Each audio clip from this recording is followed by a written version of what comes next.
If you are currently holding a beverage, put it down.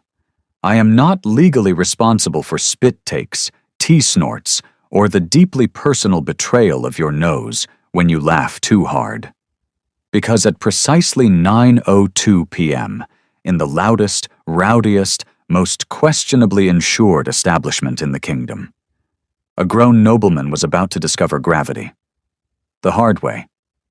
Before we proceed further, and this is not a suggestion, this is a friendly medieval threat, make sure you subscribe. Because if you don't, I will personally arrange for Lord Reginald to attempt flirting tutorials in your living room at 3 in the morning. You think that's not a punishment? You are wrong. Now, let us witness history. The Drunken Dragon Tavern was in peak evening chaos. Tankards slammed.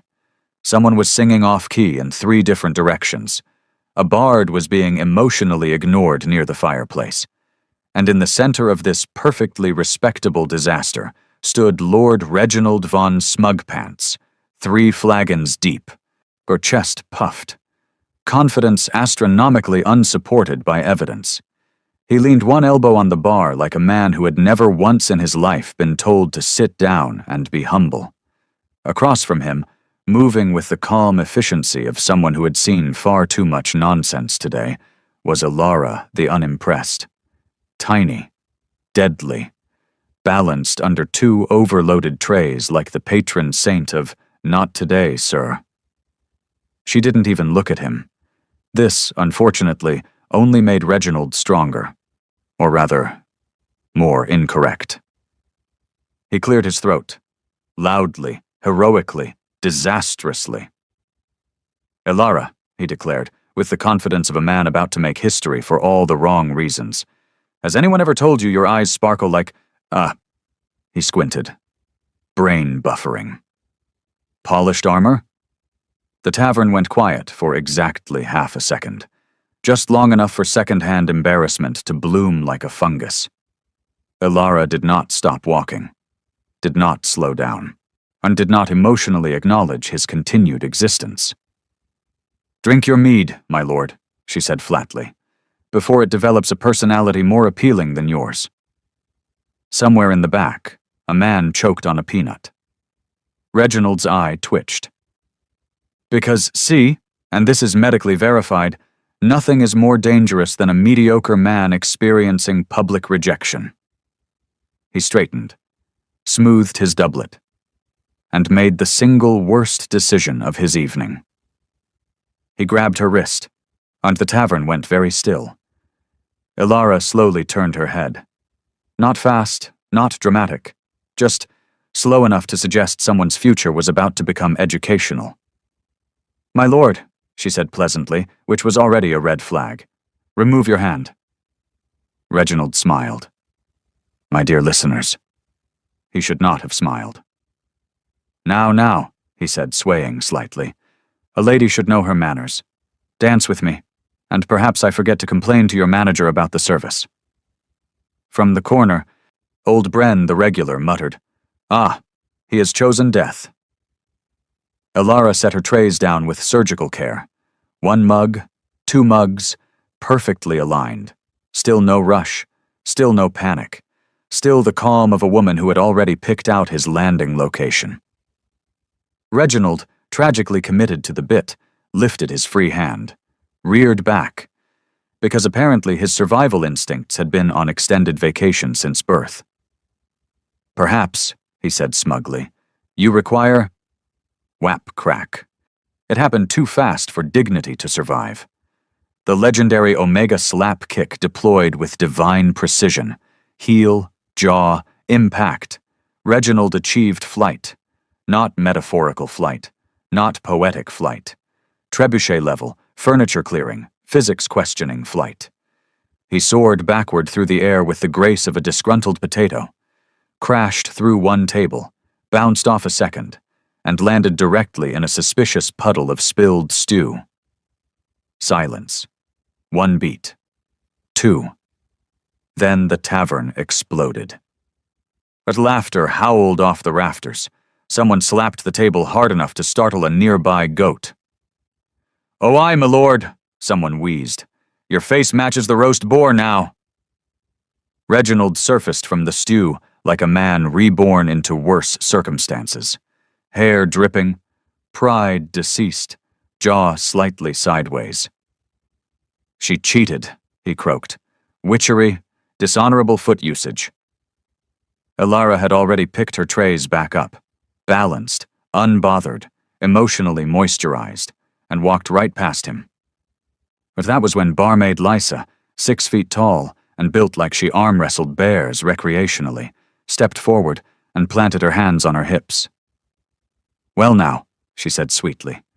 "You done harassin' my co-worker, my lord?" Reginald looked up, made eye contact, and his soul left his body. Thud. First feint. Clean form. Excellent collapse mechanics. The tavern lost what little composure it had left. Someone immediately started a betting pool. 20 minutes later, Reginald von Smugpants staggered out of the tavern doors, damp, humiliated, and powered entirely by wounded ego and extremely poor decision-making. He clutched his cheek, eyes wild, cape dragging dramatically through something that used to be soup. "This," he muttered darkly, wobbling towards the palace, "is an act of war." He pointed back at the tavern like a man who had learned absolutely nothing. "I will have vengeance." Thunder rumbled overhead, dramatically, possibly coincidental, possibly the universe laughing. And somewhere deep in the royal palace, King Thorn, the terrifyingly handsome, was about to have the worst déjà vu of his adult life. Morning in the royal palace began, as it often did, with screaming. Not the dignified kind, not the ceremonial kind, the wet, wounded, emotionally dramatic kind of screaming that suggested someone's pride had been folded, flattened, and lightly sautéed. "My liege!" wailed Lord Reginald von Smugpants, but staggering across the marble floor like a man personally betrayed by gravity. "I have been assaulted, ambushed, brutalized by a tavern hooligan of the highest order." Behind him trailed a line of servants, silently mourning the carpet he was currently redecorating with dried stew. On the throne, King Thorn, the terrifyingly handsome, did not look up immediately. This was not his first Reginald emergency. It would not be his last. "Define brutalized," Thorn said slowly. Reginald clutched his jaw with the solemn intensity of a man who had Googled symptoms and decided he was dying. "She attacked without warning, without provocation, without respect for my noble cheek structure." Thorn finally lifted his gaze, and immediately knew. This was going to be a long day. 20 minutes later, the royal procession stormed toward the Drunken Dragon Tavern with all the subtlety of a marching drumline. Thorn walked at the front, black cape flowing, on jaw set in full alpha authority mode. Behind him, Reginald limped dramatically while whisper narrating his own suffering. "And then, my liege, she used footwear in a deeply personal manner. You said she slapped you." "It was a foot slap, Your Majesty, a new and troubling category of violence." Thorn pinched the bridge of his nose. The tavern doors came into view. Reginald straightened, chest puffed, confidence once again making unauthorized returns. "Yes," he said darkly. "Prepare yourself. My king, the fiend awaits." He shoved the doors open. Inside, the Drunken Dragon Tavern was already alive and emotionally prepared for entertainment. Tankards paused mid-air. Regulars leaned forward like theater patrons who had prepaid for chaos. And behind the bar, Elara the Unimpressed was wiping down a table with the calm focus of someone who had absolutely no idea she was about to ruin a monarch's emotional stability. Reginald pointed with the dramatic flair of a man who had learned nothing from last night. "There," he declared. "That's the menace." Thorn looked, and immediately stopped existing internally, because, oh no, her. Time did that weird slow-motion thing. Sound muffled, vision tunneled. Somewhere in the distance, Reginald was still talking, but Thorn's brain had already kicked open a dusty memory door. 10 years ago, Harvest Moon Festival. Young Prince Thorn. 16. Overconfident, or surrounded by equally underqualified idiots. And in front of them, a teenage girl with sharp eyes and absolutely no patience for nonsense. "Ilara," past Thorn had said, puffed up and spectacularly incorrect. "Surely you would prefer to dance with real men." Present Thorn. Mentally. Oh gods. The memory continued against his will. Ilara had smiled politely. Once, then everything had gone very educational. Elbow, gut, knee, groin, spinning back fist. And finally, a flying kick that had sent the future king face first into a hay bale while the entire festival lost its collective mind. The crowd had cheered. His dignity had filed for divorce. And somewhere deep in his teenage hormonal disaster of a soul, something had imprinted. Hard. Back to present. Thorn blinked. Once. Twice. Across the tavern, Ilara looked up mid-wipe. Their eyes met, and then she raised exactly one unimpressed eyebrow. Not high, not dramatic, just enough to say, "Oh, it's you again." Thorn's soul left his body and filed a formal complaint. Behind him, Reginald puffed up again, tragically unaware he was seconds from becoming furniture. "Yes, well," Reginald sneered, stepping forward with the courage of a man protected by poor judgment. "You may have fooled these common tavern dwellers, but I—" Ilara turned her head, looked directly at him. Just looked. Reginald's spine powered down like an unplugged chandelier. His eyes crossed slightly.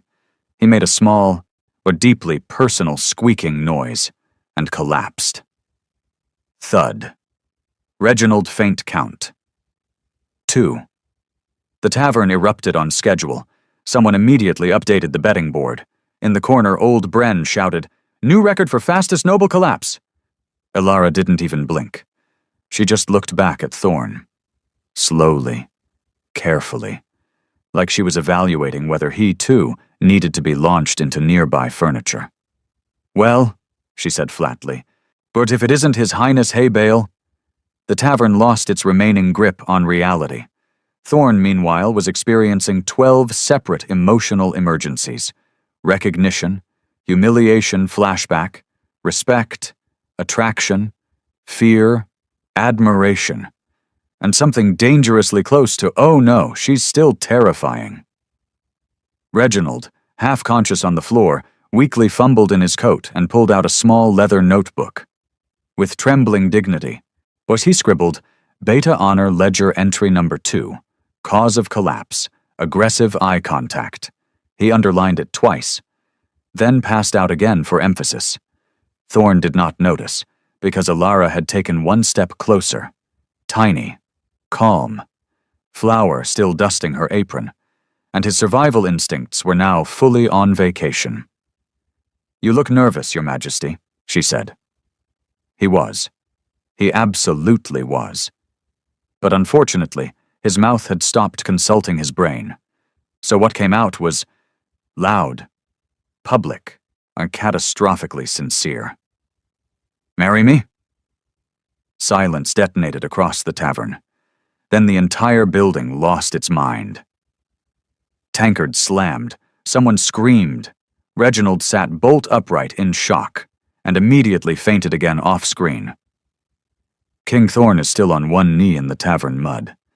Ilara is staring at him like he just volunteered for his own funeral. And absolutely no one is prepared for what she says next. But for 3 full seconds after the King of Werewolfia proposed marriage in the middle of tavern mud, the universe respectfully malfunctioned. No tankards clinked, no chairs scraped. Somewhere, a lute player hit one single confused note, and then emotionally gave up. King Thorn, the terrifyingly handsome, remained on one knee, looking like a man who had just bet his entire future on extremely poor impulse control. Across from him, stood Ilara the Unimpressed, still holding a tray, were still dusted with flour, still staring at him like he had just volunteered to juggle live bees. Then the tavern exploded. Not politely, not subtly, exploded. Someone fell off a bench.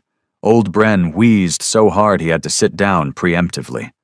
From the back, a woman yelled, "Did he hit his head on the way in?" Thorn did not move, because, tragically, he meant it. Ilara tilted her head. Slow, thoughtful, dangerous.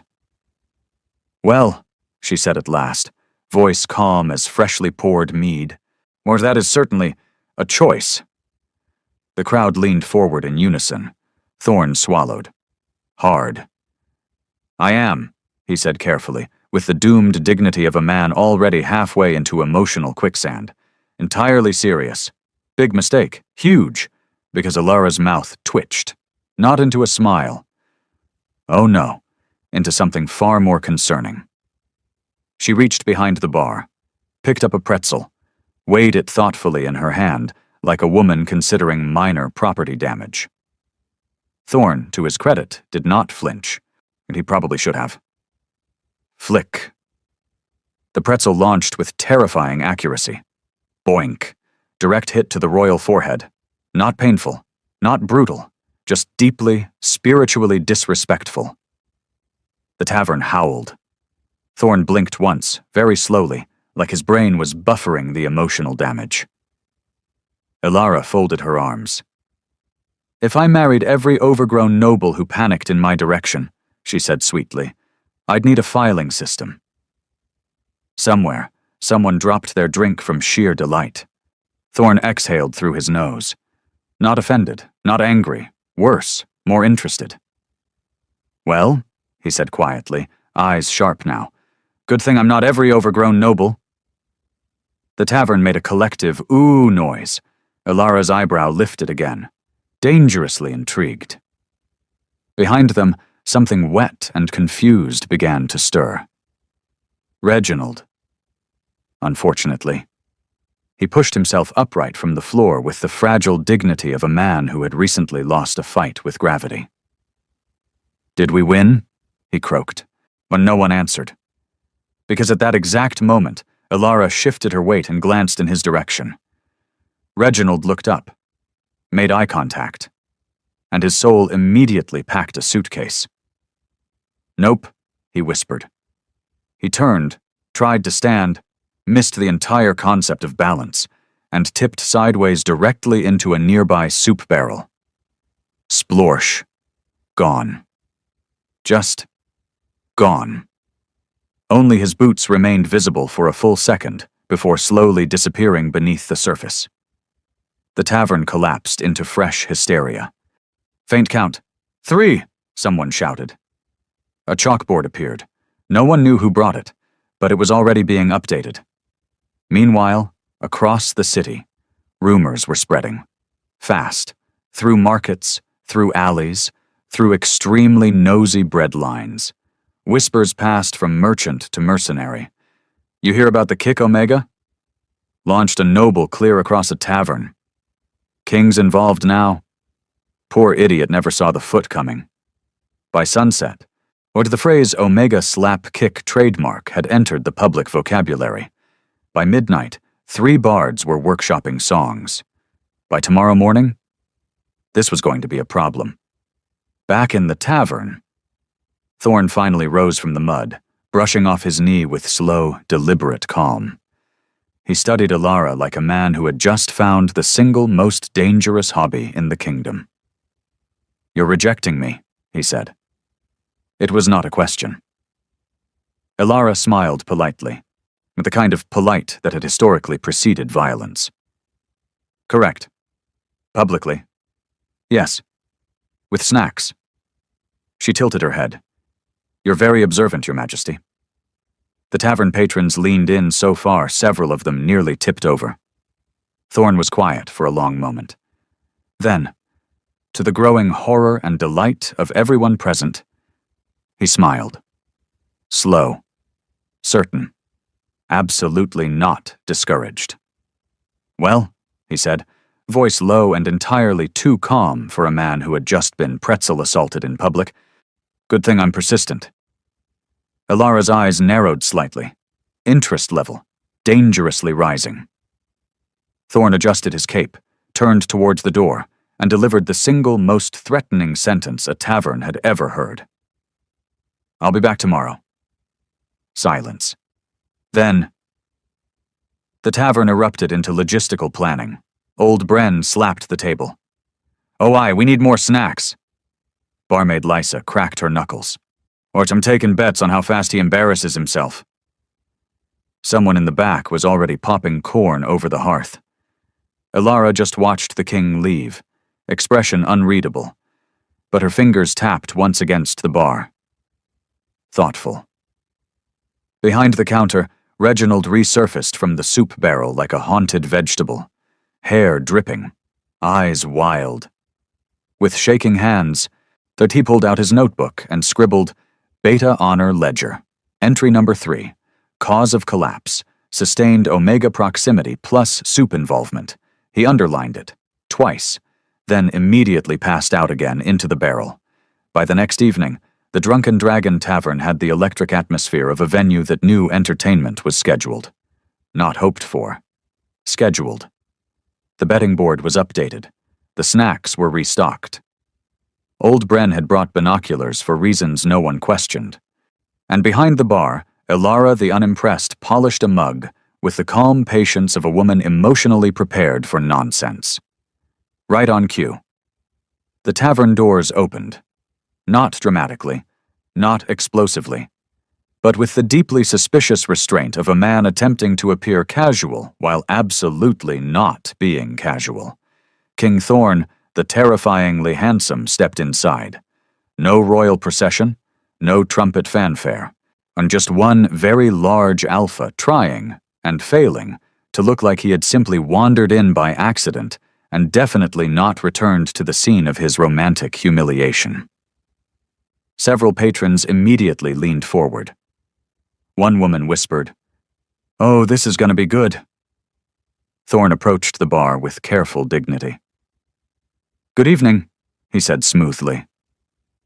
Ilara didn't even look up. "We're fully aware it is evening, Your Majesty." Somewhere, a chair squeaked as someone physically folded from the restraint in her tone. Thorn cleared his throat, adjusted his cape, committed to the bit. "I thought," he said, with the forced casual energy of a man juggling emotional landmines, "I might assist." That got her attention. Ilara slowly lifted her eyes, studied him, head to boots, like she was evaluating whether he had recently suffered a head injury. "You," she said carefully, "might wish to help." "Yes." "In a tavern?" "Yes." "With manual labor?" "Yes." Behind him, Old Bren whispered, "He's braver than he is smart." Ilara set the mug down, very gently. "Well then," she said, stepping aside with dangerous politeness. "By all means, Your Majesty, impress me." 5 minutes later. Everything was worse, spectacularly worse. Thorn had approached the first stack of mugs with the confidence of a man who had never in his life been supervised in a kitchen environment. But he picked one up. Too firmly. Crack. The handle snapped clean off. The tavern winced in unison. Thorn froze. Slowly set the mug down like maybe it would emotionally recover. It did not. "One defective mug," he announced calmly. Ilara leaned against the bar, folded her arms, and began watching him the way scholars observe experimental disasters. Thorn reached for another mug. More carefully this time. Progress. Growth. Personal development. Slip. Clink. Shatter. 2 mugs down, and the betting board was updated in real time. Old Bren, "Put me down for 4 casualties." Thorn's jaw flexed. He squared his shoulders, refused to be defeated by crockery. "I will," he said with grim alpha determination. "Pour the mead." Several regulars immediately scooted their drinks out of the splash zone. Ilara said nothing. which, historically, was never reassuring. To be fair, he started strong. The first pour, acceptable. The second, respectable. The third, reader. On the third is where ambition betrayed him, because Thorn, king of Werewolfia, decimator of battlefields, breaker of sieges, forgot to stop tilting the barrel.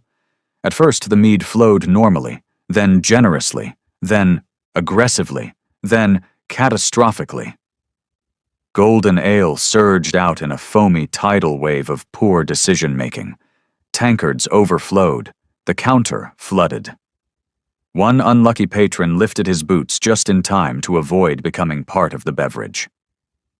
"Oh, he's drowning the bar," someone yelled. For Thorn lunged for the tap, missed, grabbed it again, overcorrected.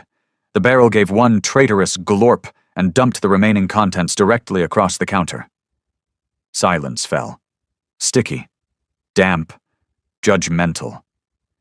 Ilara stared at the spreading lake of mead, then slowly looked up at Thorn. Still calm, still composed, still absolutely devastating. "Well," she said mildly, "you've certainly contributed." Somewhere in the tavern, a man slid 5 coins across the betting table. "I had full barrel disaster," he said smugly. Meanwhile, in the corner, Lord Reginald von Smugpants was trying very hard to look invisible. Unfortunately for him, fate had other plans, because the tavern door opened, and in walked the aunties, 4 of them. Large, formidable, built like they had personally wrestled furniture into submission. They spotted Reginald immediately, and smiled, not kindly. "Well now," said the tallest one, cracking her knuckles, "ain't that the noble who keeps fainting around strong women?" Reginald's soul began slowly packing its belongings. "Ladies," he squeaked, already sweating, "I feel we may be operating on several misunderstandings." They stepped closer. Reginald made eye contact. Critical error. His knees unlocked, his eyes rolled back, and down he went. Thud. Faint count, 4. The aunties nodded approvingly. "Good form," one said. Someone updated the chalkboard with celebratory flair. Back at the bar, Berthorn stood in the middle of his mead catastrophe. Sticky, determined, refusing to retreat. Ilara studied him for a long, measuring moment.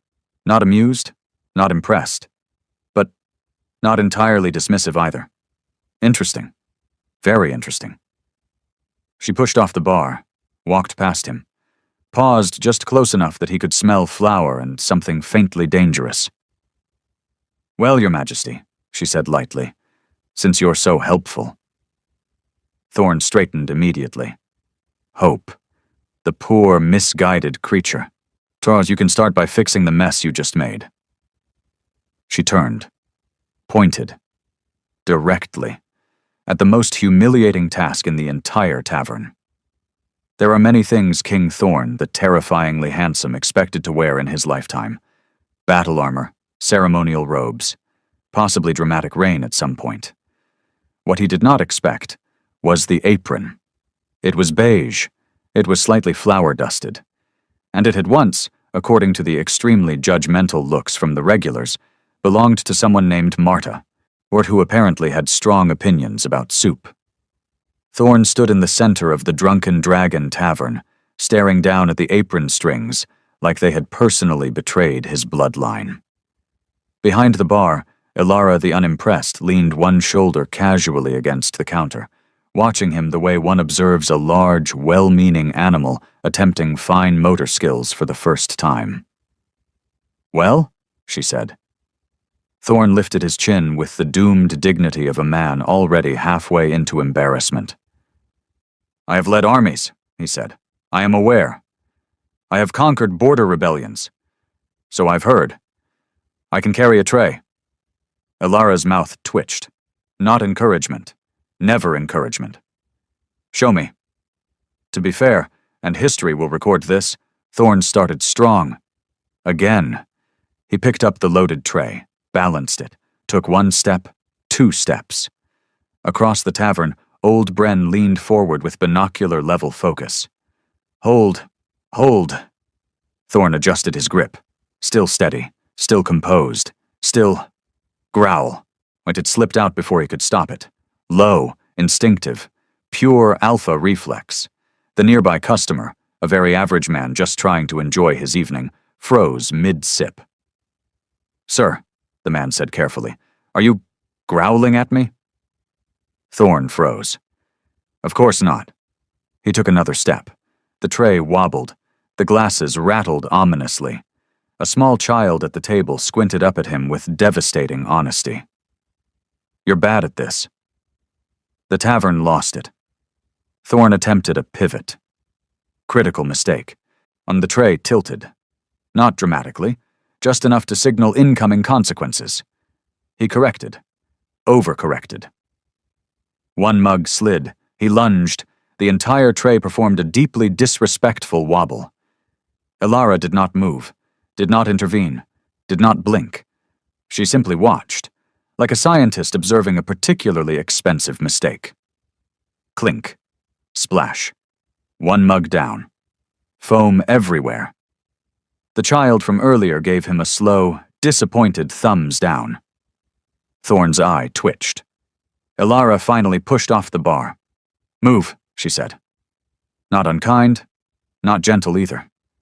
Thorn stepped aside. She picked up a fully loaded tray, balanced it on one hand, and then walked, smooth, effortless, graceful enough to make 3 separate patrons sit up straighter out of pure respect. She pivoted around a chair, dodged a reaching hand, served 4 drinks in one clean sweep. Not a single drop spilled. The tavern applauded like they had just witnessed professional theater. Elara set the empty tray down, looked at Thorn, raised one unimpressed eyebrow. "Your move. For once." Thorn didn't immediately rise to the bait. Instead, his voice dropped slightly, quieter, more careful. "I remember," he said. Elara stilled, just for a fraction of a second. "The festival," he continued. 10 years ago." The tavern noise blurred around the edges. Elara's fingers tightened once on the bar. "Most people try to forget that," she said lightly. "I didn't." Beat. A small one. But it landed. "I deserved that hay bale," Thorn added quietly. That made her pause. Actually pause. For the first time since he'd walked in. Something unreadable flickered across her face. Then, just as quickly, she recovered. Professional. Composed. Emotionally armored. "Well," she said briskly, "you're still losing to the tray." And just like that, the moment snapped. But the air between them had shifted. Subtly. Dangerously. Meanwhile, across the tavern, Lord Reginald von Smugpants had just regained consciousness behind a stack of chairs. He was mid-dignity recovery when a well-dressed noblewoman nearby sighed dreamily. "You know," she said, fanning herself, "that little tavern girl has remarkable presence." Reginald froze, slowly turned. "You admire her?" he whispered. The noblewoman nodded. "Yes. Terrifying. I respect it." Reginald's soul immediately submitted a resignation letter. His notebook fell from his hand. His eyes rolled back. And down he went. Thud. Faint count. 5. The betting board was updated with celebratory sparkles. Old Bren. He's on a streak. Back at the bar, Thorn had just opened his mouth to say something dangerously sincere, when the tavern doors slammed open, hard, urgent, dramatic enough to interrupt the entire room. A royal messenger stood in the doorway, slightly out of breath and deeply regretting his life choices. "Your Majesty," he called, "or the Royal Council demands your immediate presence." The tavern collectively groaned. Thorn did not look away from Elara. Not immediately, because something in his chest had very much not finished what it started. Elara just folded her arms. Cool, unbothered, waiting, always waiting. The Royal Council chamber was designed for intimidation, High vaulted ceilings, stone pillars thick enough to emotionally judge you, a table so long it had probably witnessed several bad decisions and at least one tax increase. Tonight, however, it was witnessing something far more dangerous: gossip with paperwork. King Thorn, the terrifyingly handsome, stood at the center of the chamber, still in the apron, because the universe had a sense of humor and absolutely no mercy. Across from him sat the royal council, 12 nobles, 12 pairs of extremely interested eyes, and at the head of the table, the head councilwoman, sharp, elegant, built like she had personally ended at least 3 political careers before breakfast. She steepled her fingers. "Your Majesty," she said smoothly, "we have received reports." Thorn did not blink. This was already irritating. "What kind of reports?" he asked carefully. Around the table, papers shuffled. One councilman coughed. Another very obviously tried not to smile. The head councilwoman tilted her head. "The Tavern variety." Silence stretched, heavy, judgmental. Somewhere behind Thorn, Reginald made a small, concerned, wheezing sound. A scroll was unrolled. Dramatically. Because of course it was. "We have," the councilwoman continued, "credible witness accounts that the King of Werewolfia has—" She checked the parchment. Paused. "Voluntarily worn an apron in public." Thorn's jaw flexed. Reginald quietly slid one step farther behind him. "We also have reports," she went on, voice silky with contained interest, "of repeated tavern visits, unsolicited labor, and a public marriage proposal involving baked goods." From the far end of the table, someone whispered, "It was a pretzel, apparently." Thorn exhaled slowly through his nose. Patience, hanging, by a thread. The head councilwoman leaned forward. "Your Majesty," she said gently, which was already suspicious, "the crown cannot afford distractions." There it was. The word. Political code for "we do not approve of your life choices." "But you are of prime age," she continued. "It is time you pursued a proper noble match." Thorn's eyes cooled. Visibly. Across the chamber, Reginald suddenly straightened like a man who had been waiting his entire life to contribute something extremely unhelpful. "If I may," he declared. Everyone turned. This was unfortunate for him.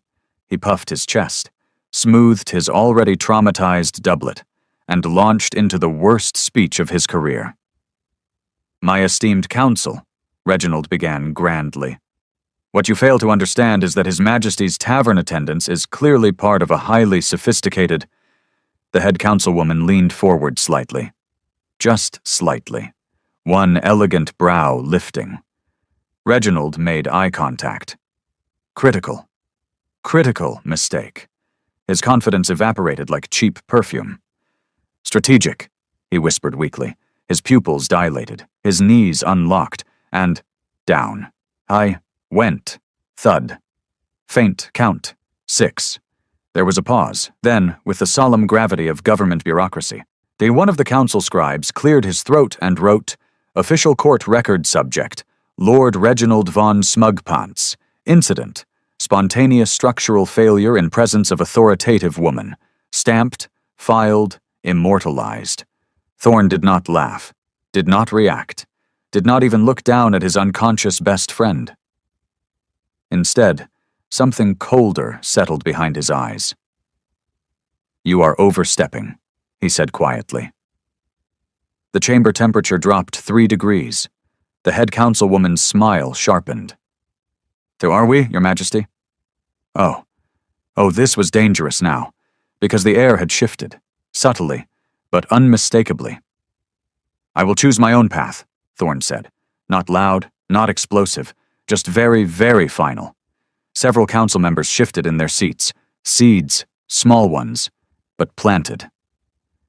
The head councilwoman watched him carefully now, recalculating, reassessing. Ah, so the tavern girl mattered. Interesting. Very interesting. She leaned back slowly, composed, controlled, already 3 moves ahead in the political chess match. Very well, she said smoothly. Then I'm sure you won't object to clarification. Thorne's eyes narrowed. What kind of clarification? Papers shuffled again. The worst possible sound. The head councilwoman smiled politely. We will be opening a formal investigation. Beat, perfectly timed. Into the tavern worker known as Ilara. Silence hit the chamber like a dropped chandelier. Somewhere on the floor, but Reginald chose that exact moment to regain consciousness. Did we win? He saw the councilwoman still looking forward, made eye contact again, and immediately fainted back down. Off the record. By mid-morning, the Drunken Dragon Tavern smelled different. Not the usual comforting blend of roasted meat, spilled mead, and questionable life choices. Number. Today it smelled like paperwork. Because seated at the center table, far too upright to be locals, were 3 royal inspectors. Cloaks crisp, the boots clean, expressions professionally nosy. The tavern regulars clocked them immediately. Old Bren muttered into his mug, "Oh, this is illegal levels of fun." Behind the bar, Ilara the unimpressed wiped a glass with slow, deliberate precision. Her eyes flicked once toward the inspectors. Once. That was all. But it was enough to make the temperature drop 2 degrees. She smelled it. Authority, suspicion, and something else. Trouble-wearing perfume. When the lead inspector, a tall woman with posture sharp enough to cut glass, rose from her seat. "Miss Ilara," she said smoothly, approaching the bar. Not aggressive, not friendly, just professionally intrusive. Ilara didn't look up. "We're out of free samples," she said. A nearby patron choked on his drink. The inspector's smile tightened by 0.5 millimeter. "We're conducting a routine inquiry on behalf of the Royal Council." Ah. There it was. Across the room, but 3 regulars immediately started playing cards louder than necessary. Someone accidentally knocked over a chair. Old Bren began loudly explaining stew to no one in particular. The tavern had entered collective nuisance mode. Right on cue, the tavern doors opened. Again, because apparently subtlety had been banned from the kingdom. King Thorne, the terrifyingly handsome, stepped inside. Casual. Too casual. The inspectors turned. The tavern froze. Ilara's eyes narrowed slightly. "Your Majesty," she said slowly, "you're developing a pattern." Thorne folded his arms like a man who absolutely had a pattern and was choosing denial as a lifestyle.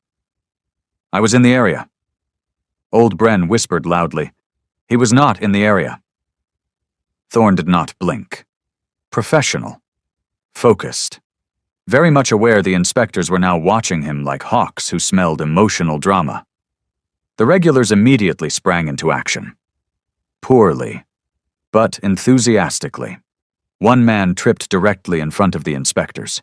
Another started an aggressive arm wrestling match 2 feet from the questioning table. Someone in the back released a goat. No one knew where the goat came from. It committed immediately to chaos. The lead inspector's eye twitched. Just once. Meanwhile, Lord Reginald von Smugpants had been attempting to remain decorative in the corner. Tragically, fate had other plans. Because the second inspector, broad-shouldered, sharp-eyed, and radiating terrifying competence, turned directly toward him. "You," she said. Reginald froze, soul buffering. "State your relationship to the king." She stepped closer.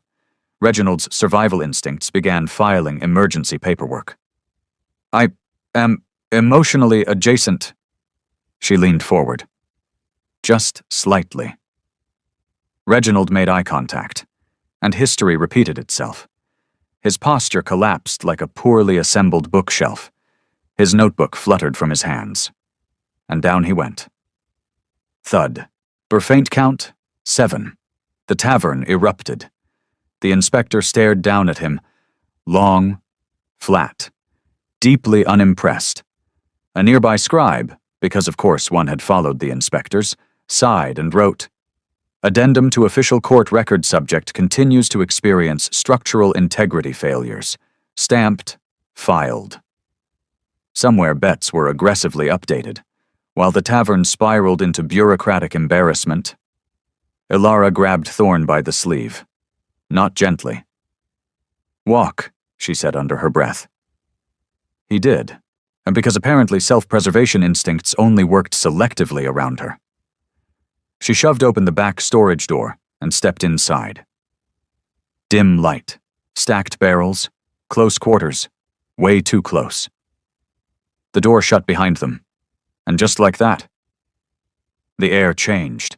No audience, no laughter buffer, just tension, sharp and breathing. Ilara turned on him, eyes narrowed, voice low. "You brought them."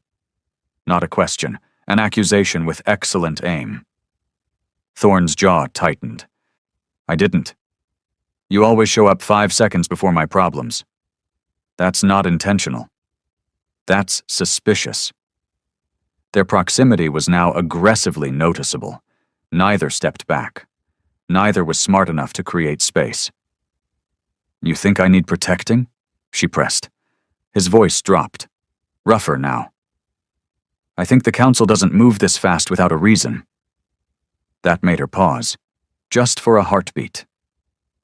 Then the walls came back up. Fast, professional, dangerously controlled. "You should leave, Your Majesty." He didn't move. "You first," he said quietly. Oh, that landed. Her eyes flashed. For half a second, something wolfish flickered behind them. Not metaphorical, not subtle. Wrong. Thorn noticed. Of course he noticed. His instincts sharpened instantly. "Ilara," he said slowly.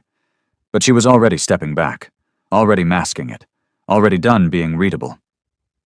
"Go back to your council problems," she said lightly. Too lightly. And that's when, outside, someone shouted, "Full moon's in 3 nights!" Silence dropped between them. Heavy. Complicated. Because Ilara didn't react like someone mildly inconvenienced. Number. Her shoulders went tight. Too tight. And Thorn's wolf, buried deep under royal discipline, stirred for the first time with real, sharp interest. Because that reaction? That was not normal. Not even a little. The full moon rose over Werewolfia, like it had come specifically to start problems.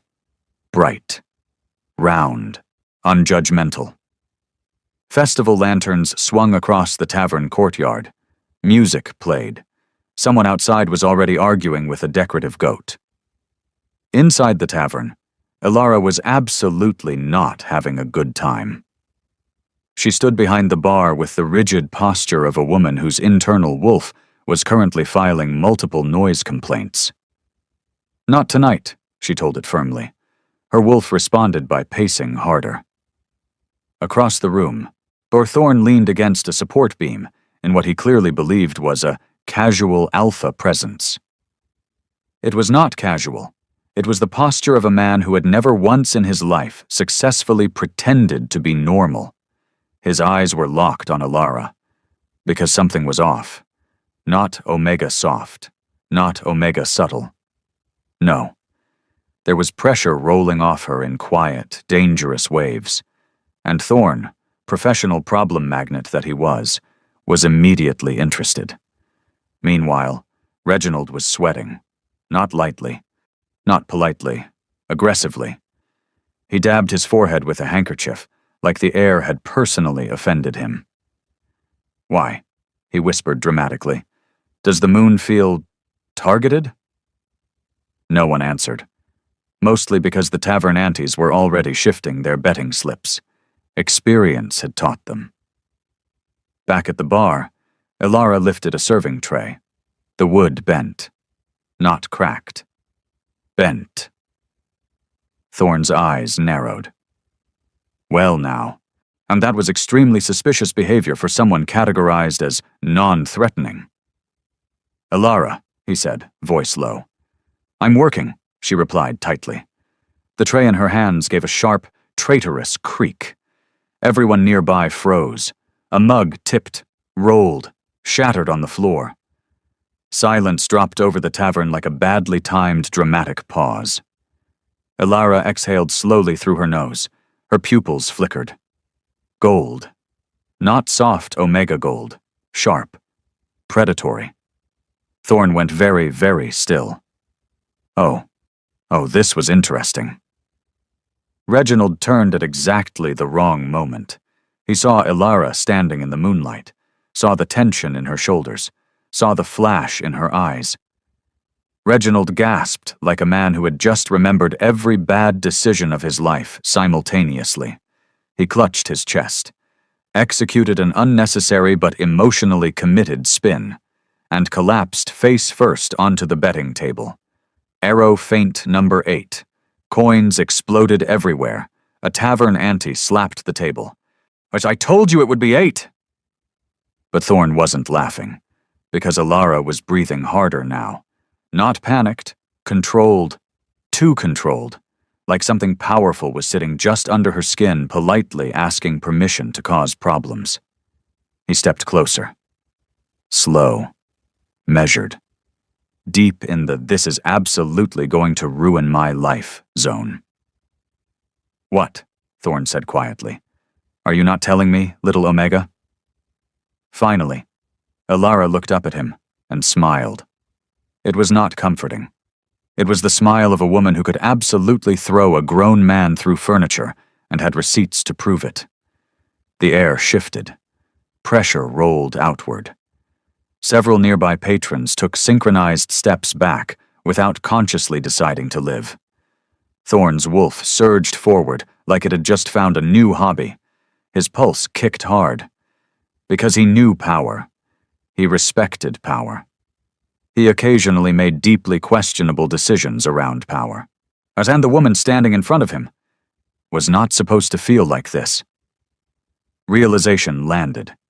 Heavy. Delightfully alarming. She could outrank half his warriors. Physically. Emotionally. Possibly spiritually if she kept making that face at him. Thorn exhaled slowly, eyes bright with dangerous interest. "Well," he murmured. Elara's smile sharpened. Outside, the full moon climbed higher. Inside, her control slipped, just a fraction. And Thorn, absolute disaster of a monarch, looked thrilled. It was because if Elara lost control under the full moon, Thorn had the deeply unsettling feeling he was going to enjoy every second of the problem. By sunrise, the entire tavern knew. By noon, the entire district knew. By mid-afternoon, 3 separate street vendors were selling "I survived the Kick Omega" pastries shaped like Reginald's dignity, because Elara had finally snapped. She stood in the center of the tavern courtyard, hands on hips, apron tied like battle armor, on eyes locked on the most persistent problem in her life. King Thorn, who, to his credit, looked delighted. "Your Majesty," Elara said sweetly, which was always a warning sign, "since you insist on hovering like a very large, very expensive chandelier." The crowd leaned in. "Let's settle this properly." Thorn's grin widened. Oh, he loved a bad idea. "Name it." Her eyes flashed. "If you win a set of tavern trials, I will agree to 1 royal dinner." The courtyard collectively gasped like someone had dropped gossip into hot oil. Thorn went very still. Interested. Dangerously interested. "And if I lose?" he asked. Elara smiled. Sharp. Surgical. "Then you leave me alone for 1 full month." The silence that followed could have been bottled and sold as premium drama. Thorn's wolf immediately voted absolutely not on the "leave her alone" clause, which, naturally, meant he was already doomed, but he stepped forward anyway. Accepted. The tavern exploded. Coins started changing hands. Someone rang a bell that absolutely did not belong to the establishment. and from the edge of the chaos, Reginald appeared. Still pale, still traumatized, still tragically committed to being involved in situations that ended badly for him. "I," he declared with fragile dignity, "shall referee this historic duel of honor." Several tavern aunties slowly turned their heads toward him. Reginald visibly reconsidered his life choices. Too late. Trial 1. The tray run.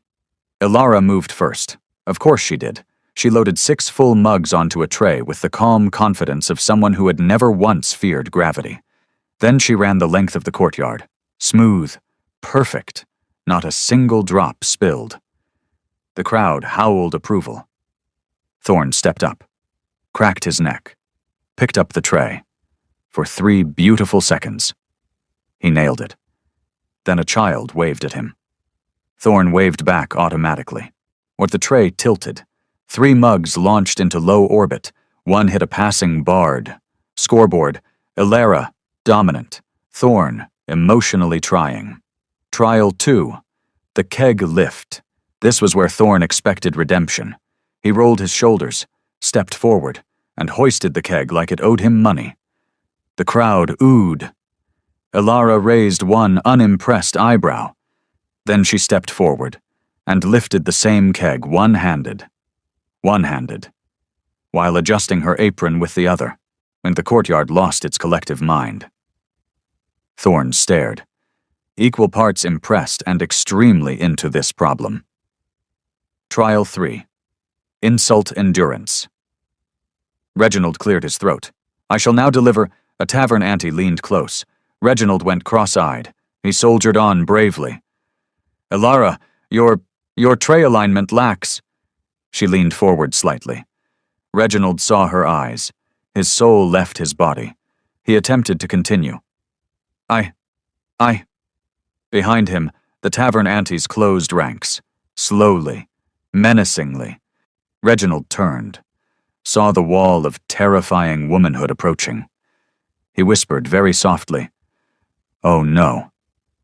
He achieved a new level of dramatic, clutched his chest, staggered backward, and fainted clean over a barrel stack, traveling a truly impressive distance before impact.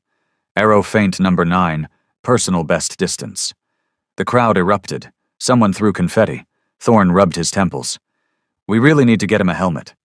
Trial 4. Speed cleaning. Ilara moved like a storm. Tables wiped, chairs aligned. Its floor swept in aggressive, professional fury.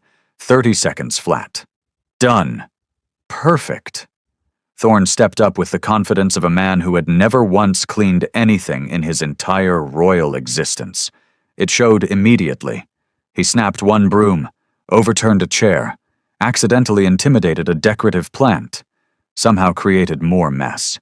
Ilara watched with the fascinated expression of a scientist observing a deeply confusing specimen. Silence fell slowly over the courtyard, because now there was only one trial left. Ilara untied her apron, folded it neatly, set it aside. The air shifted. Thorn's pulse kicked hard, because he knew that posture, knew that focus, knew exactly what kind of bad decision this was about to become. Ilara stepped into the open space, rolled her shoulders once. "Final challenge," she said calmly, her eyes locked on his. Sharp, bright, dangerous. Hand to hand. The tavern went feral. Coins flew, chairs scraped. Someone in the back yelled, "Oh, this is about to be good." Thorn slowly removed his cape. Smile slow. Wolf fully awake now. "Oh," he murmured. Finally. The courtyard held its breath. No music, no chatter, just the full moon hanging overhead like it had paid for front-row seats. Ilara and Thorn stood squared off in the center of the tavern yard. Still, focused, dangerous. Somewhere in the back, a patron whispered, "Oh, somebody definitely about to fall in love or die?" Possibly both. Thorn rolled his shoulders once, loose and ready. "Ilara," he said quietly, voice dipped in that low alpha rumble he absolutely knew was illegal in several provinces. Her eyes narrowed. "Try not to cry when you lose, Your Majesty." The crowd lost it. Coins flew. Someone started aggressively fanning themselves with a menu. They moved. Fast. Elara struck first, a clean, sharp jab aimed straight for his ribs. Thorn pivoted smoothly, catching her wrist mid-motion. Too smooth. Too controlled. Elara's eyes flickered. Oh? Or she twisted, drove a knee upward. He blocked. Again. Effortless. The courtyard noise blurred into background chaos as they circled each other. Step. Turn. Close enough now that the air between them felt charged. Elara swept low. Thorn jumped it clean. But he landed a fraction too soft. Pulled. Deliberately. Her gaze sharpened. There it was. The problem. He was holding back. Elara hated many things. Burnt stew, smug nobles, men who underestimated her. But men who babied her in a fight? Unforgivable. She surged forward again, faster now. A spinning elbow, a pivot kick, a feint that would have dropped most trained fighters flat on their pride. Thorn matched her step for step. But always, just a hair restrained, just a fraction too careful. Elara's wolf bristled, her voice dropped. "Fight me properly." Thorn's jaw tightened. "You'll get hurt." The courtyard went dead silent. Elara stared at him. Then, slowly. She smiled. Oh, that smile meant problems. She moved like lightning. It was a blur of motion. Foot pivot, hip turn, and thwap. Her foot connected clean with his side. The famous Omega kick. The tavern collectively screamed. Then paused. Because Thorn did not go flying, did not crash through furniture, did not achieve airborne regret. He barely rocked back. And Elara froze mid-stance because she knew her own strength. And that had not been full force. It had been measured, controlled, softer. Progress. Thorn straightened slowly, eyes locked on hers, on something warm and dangerous flickering there. "Oh," he said quietly. "You noticed." Her cheeks did not warm. Absolutely not. That would be ridiculous. Behind them, Reginald chose the worst possible moment in recorded history to wake up. He sat up from his previous life choices, blinking, confused. Then he saw them, locked in combat stance. Moonlight, tension so thick it needed its own seating arrangement. Reginald inhaled sharply. "Oh, for the love of—" He didn't even finish the sentence. What his soul simply gave up. He stiffened, tipped sideways, and collapsed directly off the bench in a slow, majestic surrender to physics. Arrow feint number 10, historic tavern record. The aunties immediately began updating the betting board, but no one else was watching him now, because in the center of the courtyard, Elara and Thorn had drifted closer, step by step, breath by breath, until they were inches apart, chest to chest, breathing hard. The world narrowed dangerously. Thorn's voice dropped to something rough and completely unfit for public environments. "You pull your kicks now?" Elara tilted her head, smirk sharp enough to cut glass. "You're still losing, Your Majesty." And Thorn, absolute fool, total disaster monarch, completely, catastrophically gone, smiled slow and wrecked. Worth it. The distance between them thinned, dangerously, stupidly. One more inch and the tavern would have required emotional emergency services. Boom. A war drum split the night. Every head snapped toward the palace road, because riding hard through the festival lanterns, royal banners flew, council colors, official, unavoidable, and very, very dramatic. Thorn closed his eyes briefly. They found out. Elara crossed her arms, not impressed. But her wolf was very awake now, very interested, very ready for problems. The war drums did not stop. They got louder, closer, more judgmental, and the festive lanterns of the tavern courtyard swayed nervously as a line of royal riders thundered into view like they had personally come to ruin everyone's evening. At their center, a carriage, black, gold-trimmed, the kind of vehicle that screamed, "Someone important is about to be extremely annoying." The tavern patrons collectively leaned forward, because nothing attracted Werewolfia like public drama with snacks. Thorn exhaled slowly, not panicked, but definitely in the early stages of politically inconvenienced. "Ilara," he muttered under his breath, "whatever happens—" She shot him a look. "Do not finish that sentence."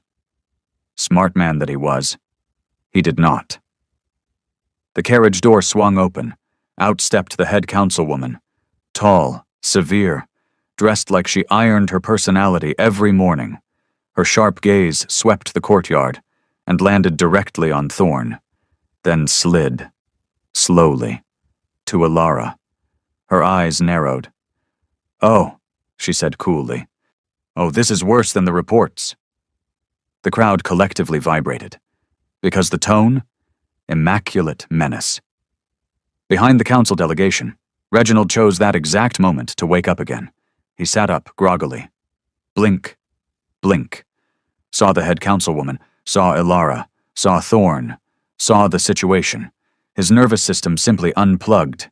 He inhaled, wobbled. Then, collapsed sideways into a stack of empty crates. Arrow feint number 11, bonus unscheduled.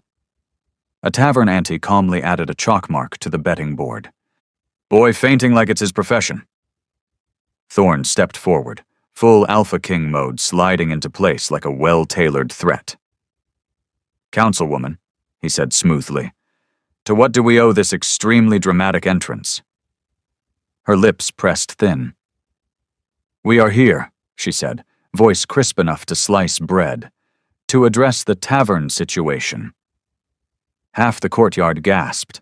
The other half started passing around roasted peanuts. Her gaze locked onto Ilara again, assessing, measuring, deeply suspicious. "You," she said. Ilara leaned one hip against the bar rail, utterly unbothered. "Yes, terrifying government lady?" 3 council aides choked simultaneously. Thorn closed his eyes briefly. "This is going to ruin my life." The head councilwoman stepped closer. The air tightened. "We have received troubling reports," she continued, "that the Alpha King of Werewolfia is entangled." Her eyes flicked meaningfully between Thorn and Ilara, of course with tavern staff. The courtyard lost all pretense of subtlety. Someone whispered loudly, "Entangled!" Someone else shushed them violently. Thorn's voice dropped. Careful now. Dangerously calm. "I fail to see how my personal movements—" "Your personal movements," the councilwoman cut in sharply, "have political consequences when they involve unknown wolves displaying unusual strength." Silence. Sharp and immediate. Because now, everyone was looking at Ilara. Ilara, who very slowly straightened. Her expression didn't change. But her wolf? Very awake now, very unimpressed. Thorn stepped sideways, not obvious, but deliberate, placing himself just slightly between Ilara and the council delegation. The movement was small, subtle, impossible to miss. The tavern aunties collectively leaned forward like synchronized gossip predators. Oh, this was getting juicy. The councilwoman's eyes sharpened. She saw it, too. Of course she did. "Well," she said coolly, "whereas this is clearly more serious than anticipated." Behind her, aides began furiously taking notes like their quills were being paid overtime. Ilara folded her arms, voice dry. "If you're here to arrest me for excellent kicking form, you're going to need a bigger carriage." Several patrons clapped before remembering fear. The councilwoman did not smile. Ever. "Miss Ilara," she said, tone now edged with official danger, By authority of the Royal Council. Thorn's shoulders went rigid, and because he knew that voice, that phrasing, that very specific flavor of incoming political nonsense. You are hereby requested. The word requested landed with all the gentleness of a thrown brick, to present yourself at the palace for formal evaluation. The courtyard erupted into overlapping chaos, gasps, whispers. One man dropped an entire pie. Ilara's eyes slid slowly to Thorn. Flat, accusing. "Oh," she said softly. "This your idea of flirting?" Thorn, who had fought wars and won them, looked deeply tired. "I preferred the part where you kicked me." Behind them, Reginald briefly regained consciousness, saw the council, saw Ilara, saw the king standing suspiciously protectively. His eyes rolled back on pure instinct. Arrow feint number 12, Chain Reaction Special. The aunties lost their minds.